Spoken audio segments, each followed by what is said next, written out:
Can Citizen create a watch that can compete with the likes of Grand Seiko on dial texture, finishing, overall aesthetic for under 400 bucks? Everybody's talked about the Citizen Soyosa, small seconds with a textured dial, but this thing is leaps and bounds above that. Offered in super titanium, a beautiful textured dial, and it's under 400 bucks.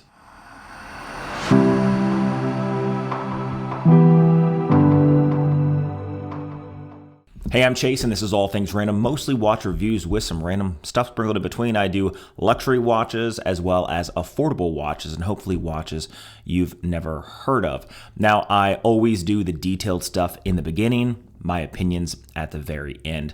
If you like videos like this, hit the subscribe button. It's free. Hit the like button, the notification bell, and let's get right into the review.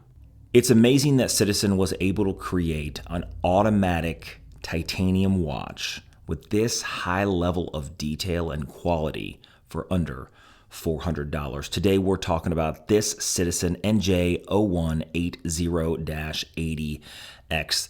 The details first: 40.5 millimeters in diameter. The lug or the footprint of this watch is just under 44 millimeters, so it's not going to sit very big on the wrist. 11 millimeters thick, also not going to sit very tall on the wrist. One of the things that I do love about this Citizen, outside of that beautiful dial, which we'll talk about momentarily, is the levels of finishing on this watch that they didn't have to do.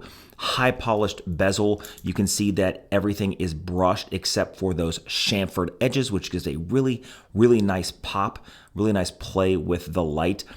Nice high polished center, right? That actually moves down into the bracelet. This is what I mean by a high level of finishing and quality for a watch that is under 400 bucks. Brushed, super titanium case, super titanium bracelet, high polished finish on those centers, which again is the same link. They didn't have to do that, but it gives it a nice pop to the eye. It makes it seem higher quality, much more expensive watch than it actually is. Then you get down to the clasp. And it is a pressed titanium clasp. Classic Citizen, classic cheaping out. They didn't have to, but they did anyway. Mineral glass on the case back, but it does boast a sapphire crystal along the top. Not a screw down crown, 100 meters of water resistance, so I'm not really going to hit them on the non-screw down crown because 100 meters of water resistance is plenty for an everyday sports watch.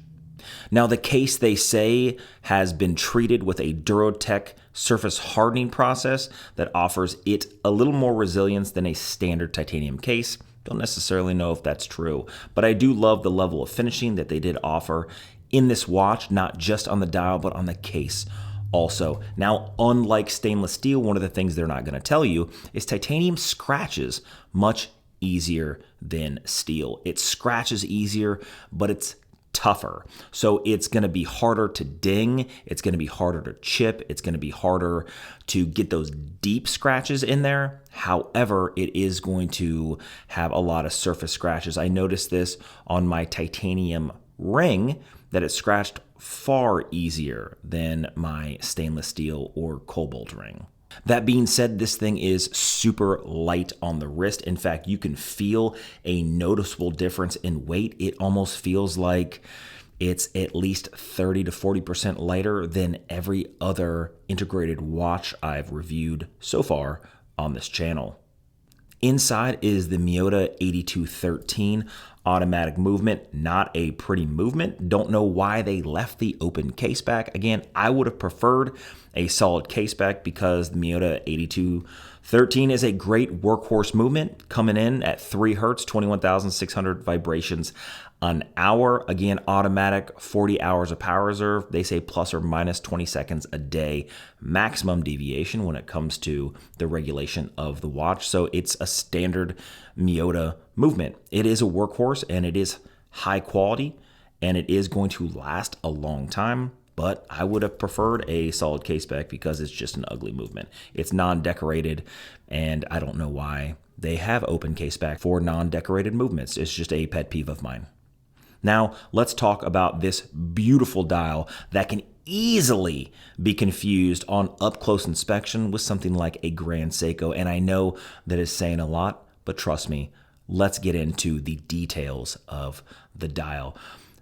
Batons all the way around for the indices, double baton at the 12 o'clock, sub-second just there between the 4 and the 5. It's kind of funny because it's off-centered. It's not at the 3, it's not at the 9, it's not at the 6. I love when it's kind of off just like this. Now, this is going to be the Soyosa killer. It really is. And let's get into the detail of the texture of this dial. The only way I can describe it is kind of like a scratchy, icy-like texture that is random. It's not concentric at all, minus the concentric circles of the subseconds. But it does have this nice icy kind of play in the light, especially the natural light. And when you look up close on an up-close inspection, macro photography, and you really do dive into it, you can see just how well done it all is. It doesn't matter if it's from the edge of the sub-second. It doesn't matter if it's the printing of the Citizen just below the 12, the automatic titanium just around that 8 and 9 o'clock position, the date window. It doesn't matter. It's done very, very, very well at a very high level of precision. Don't know how they created it, but they did a damn good job. This I have is the deep green. They do offer it in like a light green also, but the deep green just looks great. It does have a minute track around the outside, and it's really hard to complain about this watch other than the press clasp. That's it, and the open case back. Other than that, this thing is done to a very, very high level, and you'd be hard-pressed to find another watch for $399 that offers this level of quality. This is why it's called the Soyosa killer, because everybody loves the Soyosa sub-seconds, the small seconds. Everybody loves the Soyosa small, because everybody loves the Soyosa small seconds with the texture on the sub-seconds. But I'm telling you, this thing reminds me of a Grand Seiko when they did the snowflake dial and the other textured dials. This thing fits right into that category, except you're not spending $6,000, $7,000 on a watch. You're spending less than $400. Citizen is a very well-known brand. It has a very, very colorful history when it comes to their quality of watches, and they're coming out with some pretty amazing designs. Not just with the Soyosa small second, not just with the texture of the Soyosa, but now this watch right here. We're going to be seeing these flooding YouTube soon, I'm sure. So what do you guys think? Let's toss it on the wrist. And here's the watch on my 7 1/4 inch wrist. You can see it's not overly large. It fits very, very well on my medium-sized wrist. This thing is quickly becoming my favorite integrated watch. I thought about getting a Tissot PRX Powermatic 80 for myself, and then I put this thing on the wrist and thought, Tissot who?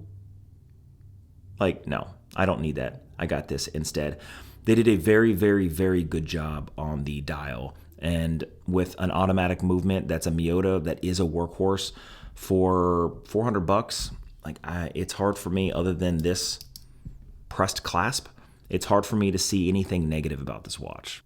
Now, what do you guys think about this watch? I truly do love it. I really did want to get a Tissot PRX Powermatic 80 for myself, and then I got this Citizen on the wrist. And yes, it's not a Swiss watch, and it doesn't have a Swiss movement in it, but it is so good. It's so good that it's hard to deny. Yes, it's not as good as Grand Seiko. Come on, that's just tongue-in-cheek. That being said, they've done a lot for $400. They really have. For $399, they created a textured dial, a workhorse movement, super titanium case with amazing finishing. And yeah, it's a Citizen, but Citizen is a very well-known watch brand, right? Other than the pressed titanium clasp that you heard me complain about, it's a great watch. It's absolutely amazing what they were able to do and what they have been able to do. I've only seen similar things come out of China, not out of Citizen. So really happy to see that Citizen is stepping up their game. Really happy to see that. For so long, Citizen was just Eco Drive watches and nothing else. And I'm glad they're really getting back to the roots of their watches when it comes to automatic movements. The Miyota is a workhorse. Not the biggest fan of the 8213, but that being said, it's an automatic movement. It's a workhorse movement. And for $400 to be able to have all this stuff out on the table and be an automatic movement, we just don't see that anymore. So I'm glad that they're finally starting to understand the watch community and give them watches that they truly want. Anyway, again, I'd love to hear what you have to say down in the comments below. Love it or hate it. I don't think you're going to hate this watch. I think you're going to absolutely love it. I don't think there's anything really to complain about this watch other than the press clasp, other than the open case back, which is showing an ugly movement, but I'd love to hear what you guys have to say down in the comments below. Again, if you're still here, hit the subscribe button. It really does help the channel. I would love you to be a part of this community. Hit the like button, hit the notification bell. I do a video about every 4 days. I release shorts. I'm trying every single day. So stay tuned. I'll see you guys in the next one.